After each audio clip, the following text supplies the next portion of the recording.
Terima kasih pemirsa, Anda kembali bersama kami dalam IDX Session Closing. Resesi global membuat penerimaan pajak tak akan semoncer sebelumnya. Pemerintah harus menyusun strategi untuk bisa mengamankan penerimaan pajak tahun depan. Terlebih ruang fiskal semakin terbatas sejalan dengan kembalinya defisit anggaran ke bawah 3% terhadap produk domestik bruto. Resesi global membuat penerimaan pajak tak akan semoncer sebelumnya. Pemerintah harus menyusun strategi untuk bisa mengamankan penerimaan pajak tahun depan. Sementara itu, kondisi global yang diprediksi gelap gulita di tahun depan akan berdampak kepada penerimaan pajak, terutama pajak pertambahan nilai. Terlebih lagi sektor-sektor yang banyak melakukan ekspor akan ikut terdampak potensi resesi global.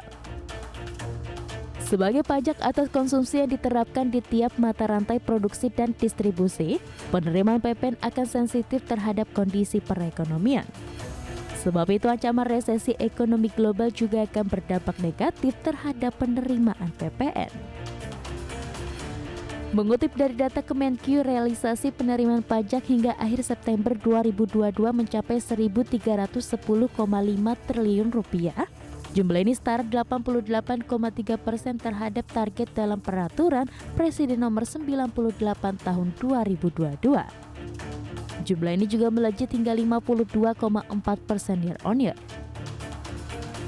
Adapun realisasi penerimaan PPN dan pajak penjualan atas barang mewah pada periode tersebut mencapai Rp504,45 triliun, tumbuh 44,78% year-on-year.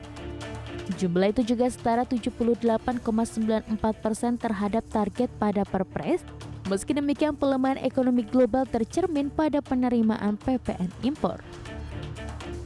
Per akhir September 2022, realisasinya mencapai Rp257,66 triliun, tumbuh 48,2% year-on-year.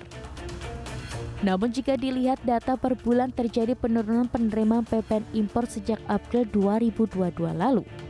Saat itu realisasi PPN impor mencapai Rp28,45 triliun, turun dari bulan sebelumnya yang sebesar Rp30,4 triliun. PPN impor sempat kembali naik menjadi Rp34,23 triliun di bulan Juli, namun kembali turun menjadi Rp29,59 triliun di September.